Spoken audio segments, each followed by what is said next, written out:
የሚያውቁ ብዙ በሳልና ብልህ ልባም ሴቶች እንዳሉ ሁሉ በዚህ ዘመን በእኛ ዘመን ላይ ከመቼውም ጊዜ በተሻለ ለሴት ልጅ ብዙ እድልና መብት እየተሰጠ ይገኛል።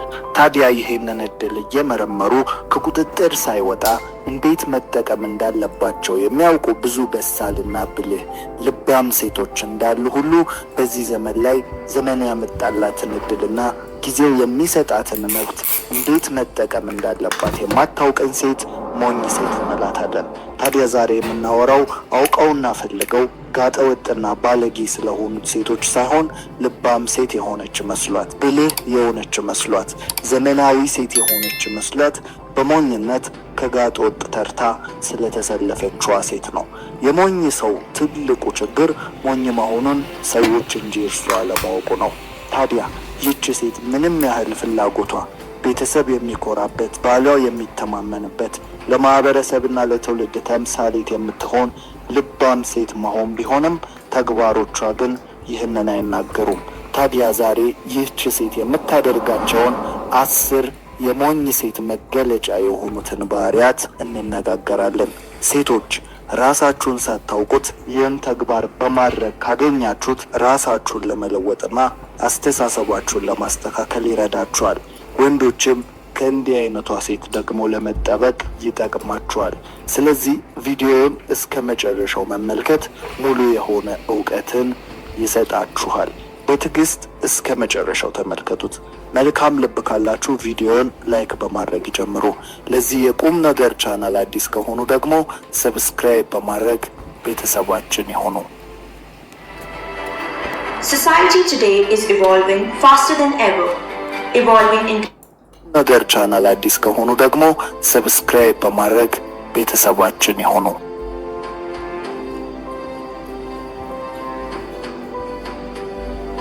አንድን ወንድን ስታስተምር ግለሰብን ታስተምራለህ። አንድ ሴትን ስታስተምር ግን ማህበረሰብን ታስተምራለህ ይባላል። ሴት ልጅ ትውልድን ትተካለች፣ ማህበረሰብን ትፈጥራለች። ምክንያቱም ኮትክታ የምታሳድግ ስለሆነች። እስኪ ጥቂት ጥናቶችን እንመልከት። በአሁኑ ወቅት በዓለም አቀፍ ደረጃ በሴቶች ላይ የጭንቀት ወይም አንዛይቲና የድብርት ወይም ዲፕሬሽን መጠን ከፍ ማለቱ ተስተውሏል። ይህን ምክንያቱ ፍጹም ሆኖ ለመታየት መሞከርና የውሸት የሆነ ላይፍ ስታይል ጋር በተያያዘ እንደሆነም ሳይንቲስቶች ይገልጻሉ። ያም የሶሻል ሚዲያ ተጽዕኖ ነው። በተጨማሪም ኢንዲፔንደንት ወይንም ብቻቸውን የሚኖሩ ሴቶች በመብዛታቸው የውጭውንም ሆነ የቤት ውስጥን ስራ እየሰሩ እንደውም በውጭ ሀገራት ላይ ከ14 ሰዓታት በላይ በስራ ላይ እያሳለፉ በመሆኑ በአእምሮ እረፍት ማጣትና መቃወስ ላይ እንደሚገኙም ጥናቱ አመላክቷል። ይህ ጥናት በእርግጥም በነጮች ሀገር የተካሄደ ጥናት ቢሆንም በቅርቡ በሀገራችን ላይ ያለው እንቅስቃሴም ከቀጠለ ተመሳሳይ ውጤትን ማየታችን የማይቀር ነው። እናም በየዘመኑ በሴቶችና ህፃናት ላይ የተለያዩ ጥቃቶች ይሰነዘራሉ። ምክንያቱም ቅድም እንዳልኩት ሴት የማህበረሰብ ማገር ናት፣ የትውልድን ፈጣሪ ናት። ትውልድን መበረዝ ማህበረሰብንም ማቃወስ ከተፈለገ ጥቃቶች ሁሉ የሚሰነዘሩት በሴት ላይ ይሆናል ማለት ነው፣ እንዲሁም ተተኪ በሚሆኑ ህፃናት ላይ። እናም አንዳንዶች ፈልገውና በፍቃዳቸው የተበላሸ የተወረዘ አመለካከትን ሲከተሉ፣ አብዛኞቹ ሴቶች ግን ተሸውደውና ተታለው እንጂ በፍቃዳቸው እያደረጉ ያሉትን ነገር አያደርጉም። እነዚህንም ሴቶች ሞኝ ሴቶች እንላቸዋለን። ስለዚህ አሁን 10 የሞኝ ሴቶችን ባህሪ እንነጋገራለን። በቀጥታ ወደ 10 የሞኝ ባህሪዎች እንለፍ። አንደኛ፣ ቁሳቁስ ወዳድነት። ቁሳቁስ ወዳድ ሴት ማለት ውድ ዋጋ ያለው ልብስ ለብሳ ርካሽ ማንነት የተላበሰች ሴት ናት። ይህች ሴት ዋጋዋን ባላት ንብረት ልክ ስላረገች ንብረቱ ሲጠፋ አብራ ትጠፋለች። ብልህ ሴት ግን ያላትን ሁሉ ብታጣ የማይጠፋ ሞራልና ክብርን ትጎናጸፋለች። ቲም ኬዘር ባደረገው ጥናት መሰረት ቁሳቁስ ወዳድ የሆኑ ሰዎች ለከፍተኛ ጭንቀትና ድብርት፣ ለዝቅተኛ በራስ መተማመን የተጋለጡ ናቸው ይላል። ቁሳቁስ ወዳድ ወይም ማቴሪያሊዝም ማለት በስነ ልቦና እይታ ሲተነተን አንድ ሰው በውስጡ ያለውን መንፈሳዊና ስነ ልቦናዊ ባዶነት በቁሳቁስ ለመሙላት የሚያደርገው ከንቱ ሙከራ ነው ይለዋል። ይህቺ ሞኝ ሴት ያልገባት ነገር ፍላጎት አይረካም። ቁሳቁስም አይጠገብም። ዛሬ የገዛችው ፋሽን ነገ ያረጃል። ዓለም ላይ ብዙ ነገር በአንድ ጊዜ ይፈጠራል። ያን ሁሉ መግዛት፣ ያን ሁሉ ማሟላት ስለማትችል የማይረካ ምኞቷን ይዛ የምትኖር ሴት ናት። ይህ እዚህ ጋር ብቻ አያበቃም። በፍቅር ግንኙነቷም ላይ ያን ፍላጎቷን የሚያረካ ፍለጋ ከወንድ ጋር ስትሆን ከሰውነቱ ይልቅ በኪሱ ላይ ታተኩራለች። ሀብታም ፍለጋ እውነተኛ ፍቅርን ረግጣ ልትሄድ ትችላለች። ይህች ሴት የገንዘብ ባሪያ ናት። የራሷንም ዋጋ ባላት ነገር እንጂ በማንነቷ ላይ አይደለም። ስታገባ እንኳን ለትዳር አጋሯ ከአቅም በላይ የሆነ ፍላጎትን በማቅረብ ትዳሯን፣ ቤቷን ላላስፈላጊ ብድርና ጭንቀት ትዳረጋለች። ይሄ ዝም ብሎ ግን አይመጣም። ሞኝነት የምንልበት ምክንያት ይህን ሁሉ የምታደርገው ምናልባትም በሶሻል ሚዲያ ላይ ያየችውን ፌክ ላይፍ ስታይል ለመተግበር ነው። ለቀን ተከራይተው መኪና ነድተው ፎቶ ሲፖስቱ እሷ መኪና ካልገዛክ የምትል በቀላሉ የምትታለል ሞኝ ሴት ናት። ይሄ ባህሪዋ አብሮ የሚናገረው መፎካከርና መወዳደር የምትወድ እንደሆነችና በስልኳ የምታያቸውን ትዳሮች ቤቷ ለማምጣት የምትጥር እንጂ የራሷን ትዳር የምትሰራ እንዳልሆነች ነው። ስለዚህ ይህች ሴት ሁልጊዜም በውጫዊ ነገር ላይ ትኩረት ታደርጋለች። ከውስጣዊ ውበት ይልቅ ውጫዊውን ውበት ለማድመቅ ትጥራለች ማለት ነው። ስለዚህ ቁሳቁስ ወዳድነት ወይም በውጫዊ ነገሮች ላይ ትኩረትን ማድረግ የሞኝ ሴት መገለጫ ከሆኑት ውስጥ የመጀመሪያው ነው። ሁለተኛ አውቃለሁ ባይ ናት። ስለ ሁሉም ነገር ጣልቃ ገብ ነች። ለመናገር ትቸኩላለች። ይቺ ሴት በሰዎች ጉዳይ በማይመለከታት ሁሉ የምትገባ ነች። አውቃለሁ ባይነቷ በቤተሰቧ በጓደኞቿ ሁሉ ተሸንፋ እንድትኖር ያደርጋታል። ምክንያቱም ለአዲስ ነገር ክፍት አይደለችም። ሁሌም ልክ ነኝ ብላ ነው የምታስበው። ታዋቂው የስነ ልቦና ንድፈ ሐሳብ እንደሚያነሳው እውቀታቸው ዝቅተኛ የሆኑ ሰዎች ራሳቸውን ከልክ በላይ የመገመት ዝንባሌ ያላቸው፣ ያም አውቃለሁ የሚሉትን እውቀት ከላይ ብቻ በማወቃቸው የነገሩን ውስብስብነት ስላልተረዱ ነው ይላል። በአጭሩ አውቃለሁ ባይነት ራሱ አለማወቅ ነው። በዚህ ጊዜ ደግሞ መረጃ በፍጥነት ይገኛል። ከየትኛውም ነገር ስለ የትኛውም ነገር ለማወቅ በጣም ቀላል እየሆነ መጥቷል። መረጃን ማወቅ አዋቂ አያስብልም።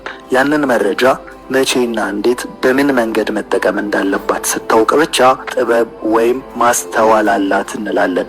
ያን የሚያውቅ ሰው ደግሞ አውቃለሁ አይልም።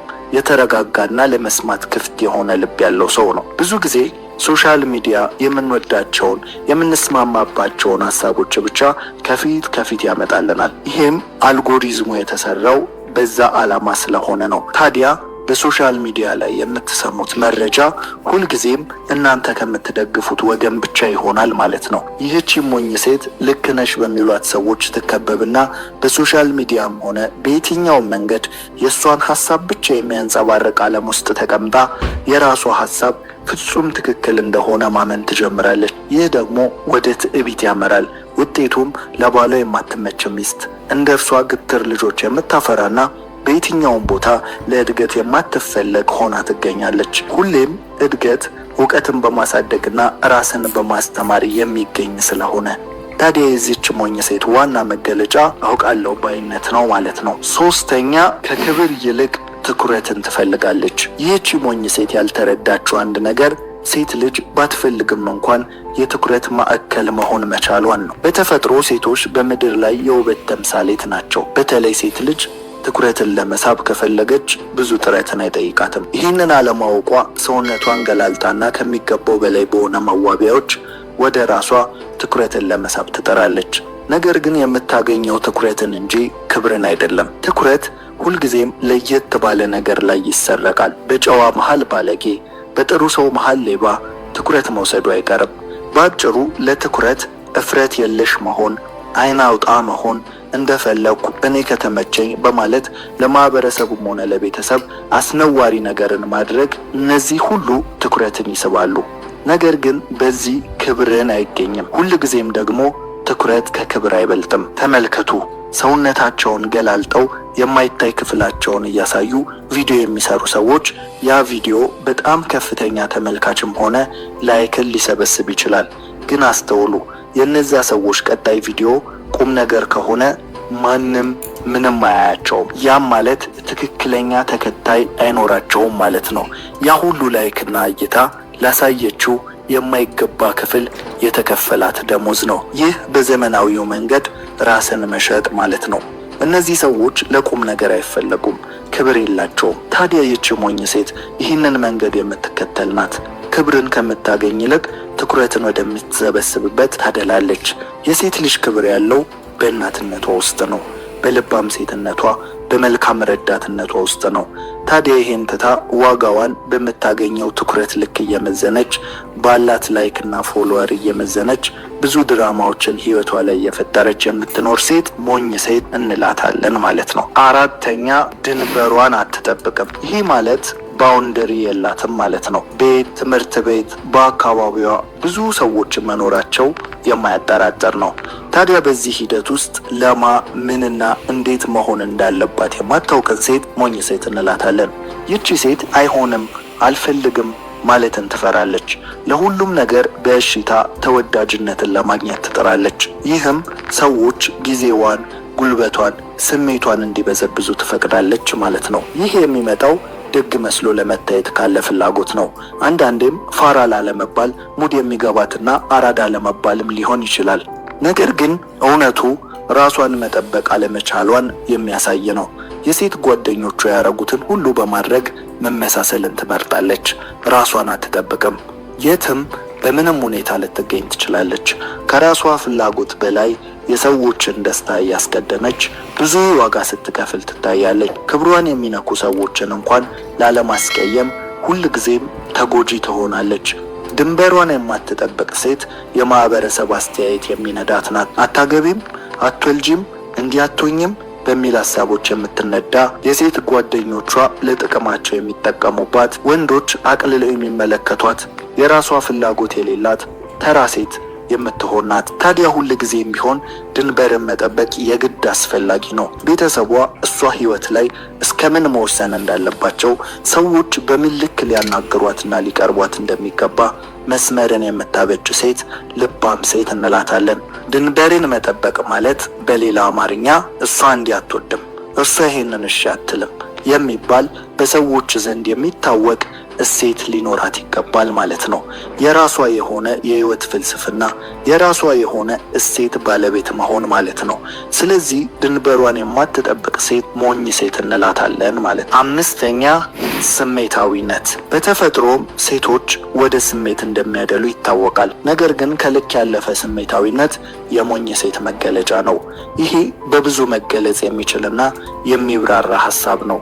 እውነታው ምድር ሁልጊዜም በምክንያታዊነት ብቻ የምትመራ አይደለችም። በተመሳሳዩም ሁልጊዜም በስሜት የምትመራም አይደለችም። ታዲያ ይህንን ሚዛን መጠበቅ ያልቻለች ሴት ሞኝ ሴት እንላታለን። ይህች ሴት በስሜት በመመራቷ ምክንያት ብዙ ነገሮችን ባለማስተዋል ታጣለች። ለጊዜያዊ ደስታ ስትል ብዙ ዋጋ ያላቸውን ነገሮች መስዋዕት ታደርጋለች። በቤቷም በትዳሯም ላይ ቢሆን ስሜታዊ የሆነች ሴት ያልተረጋጋ ህይወትን ትመራለች። ሁልጊዜም በደስ አለኝ የምትመራ ናት። የቱ ለህይወቷ ጠቃሚ እንደሆነ የቱ ጎጂ እንደሆነ አታገናዝብም። በተጨማሪም ይህች ስሜታዊ ሴት ድራማን ታበዛለች። ትንንሽ ነገሮችን አጋና ትመለከታለች። በትንሽ ነገር ትከፋለች። ሰዎችን በዝምታ ለመቅጣት ትሞክራለች። እንዲሁም እሷ የፈለገችውን ነገር በጩኸት በለቅሶና በእንባ ለማስደረግ ትጥራለች። በአጠቃላይ ይህች ሴት የሚሰማትን ስሜት ሁሉ እውነተኛና ትክክለኛ እንደሆነ በማመን በሌላ ሰው በኩል ያለውን እውነት ላለመረዳት ልቧን ትዘጋለች። ብዙ ለቅሶ፣ እንባ፣ ጩኸት እየቀላቀለች ወይም ድራማ እያበዛች የእርሷን ሐሳብ እንዲቀበሉ ሰዎችን ታሳምናለች። ይህ ፍጹም ስህተት ነው። ይህቺን አይነት ሴት የምትከበር ይመስላታል። ነገር ግን ምናልባት ትፈራ ይሆናል እንጂ አትከበርም። ሰዎችም በፍርሃት እየራቋት ይመጣሉ። ስለ ስሜት ስናወራ በዋነኝነት መገንዘብ ያለብን ስሜት ምልክት እንጂ ትዕዛዝ አለመሆኑን ነው። ስሜታችን በሕይወታችን በተፈጠሩ ወይም ሊፈጠሩ ላሉ ነገሮች ግምቱን የሚያሳይበት ነው። ያ ማለት አንድ ጫካ ስር ስትሄዱ እንስሳ መጣም አልመጣም የፍርሃት ስሜት ይሰማችኋል። ያም አደጋ እንዳለ እየገመተ ያለ የሰውነታችን ክፍል ነው። እንዲሁም ስንከፋ፣ ስናዝን፣ በተፈጠሩ ነገሮች ላይ ምን እንደተፈጠረ የሚያገናዝበን ኃይል ነው። ይህ ምልክት ግን ትዕዛዝ አይደለም። ደበራችሁ ማለት አትስሩ ማለት አይደለም። ፈራችሁ ማለት አታድርጉ ማለት አይደለም። ስሜት የጤነኝነት ምልክት ነው። ነገር ግን ሰው ለስሜቱ ባሪያ ሊሆን አይገባውም። ስሜታችሁን እወቁ፣ ተረዱ፣ ምክንያቱም ፈልጉ። ከዛ እንደ ባለ አእምሮ ወስኑ እንጂ በስሜት አትመሩ። ስለዚህ በስሜቷ የምትመራ ሴት ከሞኝ ሴት ባህሪያት መካከል አምስተኛው ባህሪ ይታይባታል ማለት ነው። ስድስተኛ ጊዜን በማይረቡ ወሬዎች ማጥፋት። ታዋቂዋ ኤልኖር ሮዝቬልት እንዲህ ትላለች፣ ታላላቅ አእምሮዎች ስለ ሀሳብ ያወራሉ፣ መካከለኛ አእምሮዎች ስለ ክስተትና ሁኔታ ያወራሉ፣ ትንንሽ አእምሮዎች ግን ስለ ሰው ያወራሉ ትላለች። ስለዚህ ጊዜን በማይረቡ ወሬዎች ማጥፋት የሰነፍና የሞኝ ሴት መገለጫ ነው። ይህች ሞኝ ሴት ብዙ ጊዜዋን ማን ምን አለ፣ ማን ምን ለበሰ፣ ማን ከማን ጋር ተጣላ በሚል ወሬ ታጠፋዋለች። ሌላው ሰው ህይወቱን ሲኖር፣ እርሷ ግን ስለ ሌላው በማውራት የራሷን ህይወት ባዶ ታደርጋለች።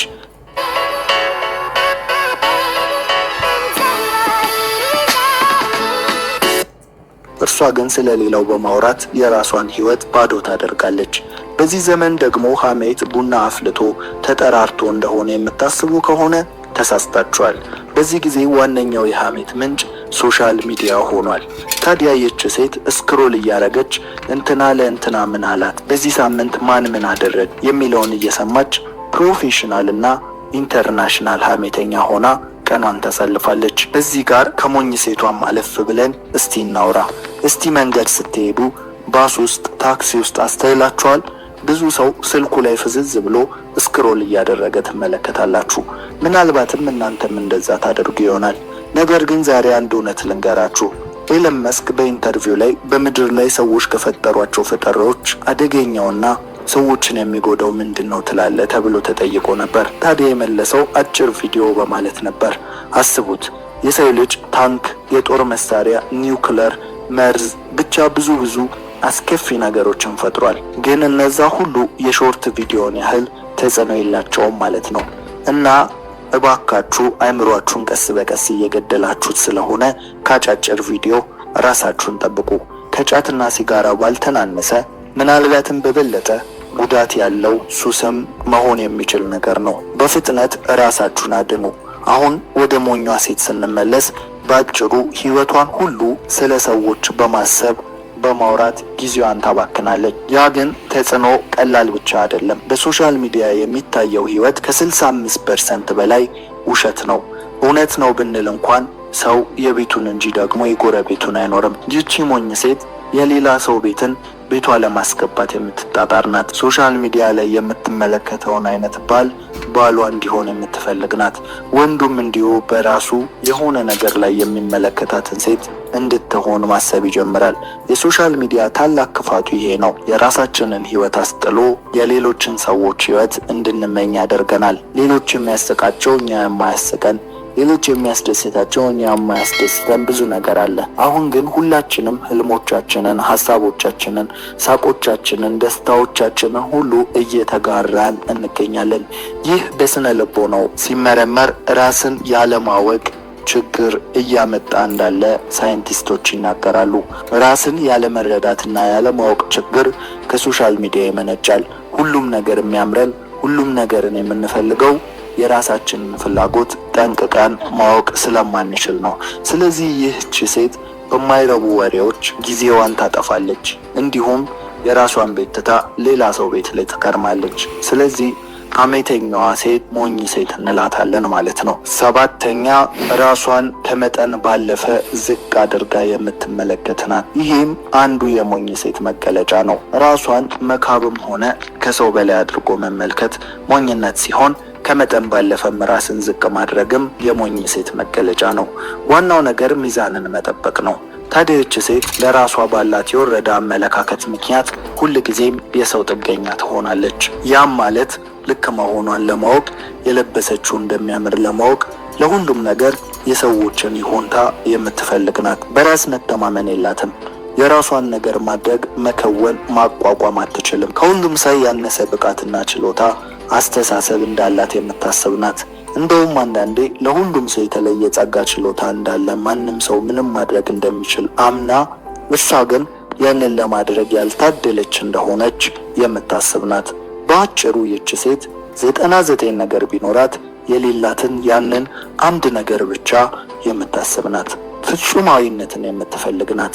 ያም በትንሽ ነገር ራሷን የበታች እንድታደርግ ያደርጋታል። ይህቺ ሞኝ ሴት በዚህ ባህሪዋ ምክንያት የራሷ የምትለው ነገር የሌላትና በጓደኞቿ ሐሳብና ምክር የምትነዳ ሆና ትገኛለች። ሁልጊዜም ጥገኛ ነች። የሌሎች ሐሳብ ማስፈጸሚያ ነች። ይህ ሁሉ ለራሷ ካላት የወረደ አመለካከት የሚመነጭ ነው። አሁንም ሶሻል ሚዲያን ተወቃሽ ማድረጋችን የማይቀር ነው። በዛ ላይ የምታያቸው ሞዴሎች የእሷን በራስ መተማመን ይገድላሉ። የራሷን ሴትነት መቀበል ይሳናታል። በየትኛውም ቦታ አይናፋር፣ ከሰው ጋር መቀላቀል የማትችል ሆና ትገኛለች። በዚህ ምክንያት ያላትን ልዩ ብቃትና ችሎታ ስጦታዋን ሁሉ ሳትጠቀምበት ትቀራለች ማለት ነው። ስለዚህ ከሞኝ ሴት ባህሪያት መካከል 7ኛው ራሷን ከመጠን ባለፈ ዝቅ አድርጋ መመልከት ነው። 8ኛ ሰበበኛን። ሞኝ ሴት ሲበዛ ሰበበኛ ናት። ለራሷ ሕይወት ኃላፊነትን መውሰድ አትፈልግም። ሁልጊዜም ለሚገጥማት ችግር ሌላ ተጠያቂ ሰው ትፈልጋለች። ቤተሰቤ ስላላስተማረኝ፣ ጓደኛ ስለሌለኝ፣ በፍቅር ሕይወቷ የጎዳት ወንድ እንዳለ ወይንም መንግስት ስላልረዳኝ፣ ኢትዮጵያ ስለተወለድኩ ብቻ መሆን የምትፈልገውን መሆን ያልቻለችው ሁልጊዜም በሌሎች ጥፋት እንደሆነ የምትናገር ሴት ናት።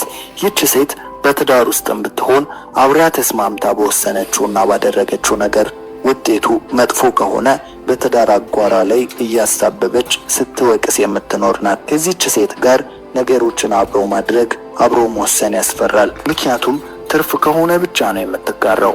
ኪሳራው ሲገጥማት በአጋር ላይ ወይንም በሌሎች ላይ ጣት የምትጠቁም ናት። ሲበዛ አስታሞኝ፣ ተንከባከቡኝ የምትል ናት። እንደ እንቁላል መያዝ የምትፈልግ ናት። ሕይወት ለማንም አልጋ በአልጋ ለማንም ምቹ አይደለም። ነገር ግን እርሷ ላይ ብቻ እንደሆነ የምትናገር ናት። ሰበብን የምትደረድር ናት። ለስንፍናዋ፣ ላለመስራቷ፣ ላጣችው ግንኙነት፣ ለየትኛውም ደካማ የህይወት ክፍሏ ሁሉ በሌሎች ላይ የምታሳብብና ምክንያት የምትሰጥ ናት። እውነታውን ታውቀዋለች።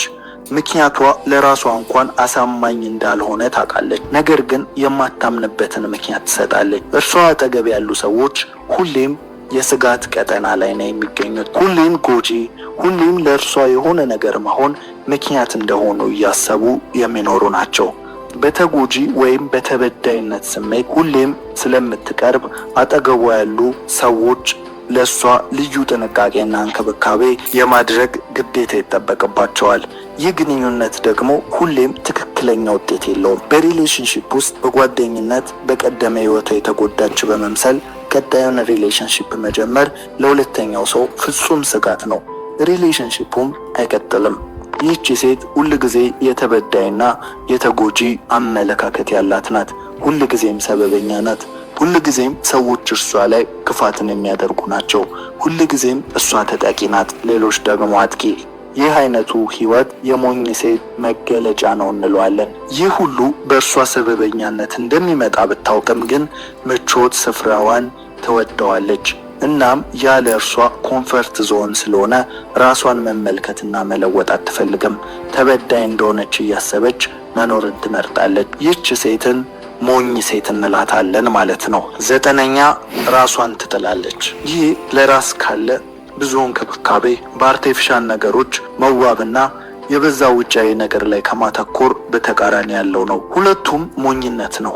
ለውጫዊ ውበት ታላቅ ትኩረት መስጠት ሞኝነት እንደሆነ ሁሉ ራሷን መጣልም፣ ለራሷ ምንም አይነት ግድ የሌለው ሰው መሆንም በተመሳሳይ ሞኝነት ነው። የእሷን መዋብ ማማር ቤቷን እንደሚሰራ መረዳት ይኖርባታል። ይቺ ራሷን የምትጥል ሴት ሴትነቷን በአግባብ ያልተረዳች ሰው ናት።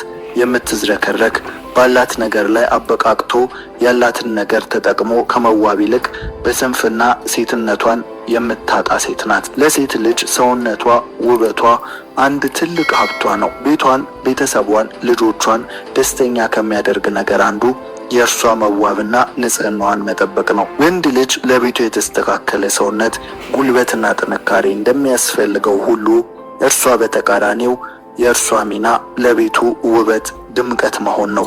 አንዳንድ ጊዜ ሴቶች ቤታቸውን አስውበውት አስጊጠውት፣ እነርሱ ግን በማይረባና ንጽህናው ባልተጠበቀ መልኩ ባላቸውን ሲያስተናግዱ እንመለከታለን። ይህ ፍጹም ስህተት ነው። ሁሉም ነገር ከመጠን ሲያልፍ መስመር ይስታል። ራሷን ከመጠን በላይ አስውቧ ለቤቷ ግን ግድ የሌላት ሴት ልክ እንዳልሆነችው ሁሉ ቤቷን ከመጠን በላይ አስውቧ ለራሷ ግድ የሌላት ሴትም በተመሳሳይ ልክ አይደለችም። ቤቷንም ሆነ ራሷን የምትጠብቅና ሚዛኑን የምትጠብቅ ሴት ልባም ሴት እንላታለን። ታዲያ ከሞኝ ሴት ባህሪያት ውስጥ ራሷን የምትጥል ሴት አንዱ ባህሪ እንደሆነ በደንብ ልብ ልንለው ይገባል።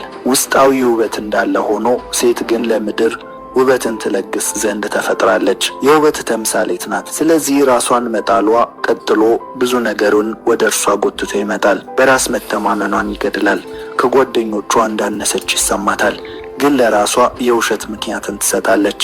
ለቤቴ ብዬ ለልጆቼ ብዬ ራሴን ጣልኩ። ይህ ውሸት ነው። እኛ አሁን ራስን ስለመጠበቅ ስናወራ አግባብ ያለፈ ኢኮኖሚን የሚያናጋ እያለን ሳይሆን ያላትን ነገር በንጽህና መያዝና ራሷን በአቅም ልክ ስለመንከባከብ ነው። ያ ትክክለኛው መንገድ ነው። ስለዚህ ራሷን የምትጥል ሴት ሞኝ ሴት እንላታለን ማለት ነው። 10ኛ በኢጎ የተሞላች ሴት። ይህ የመጨረሻው ነጥብ ነው።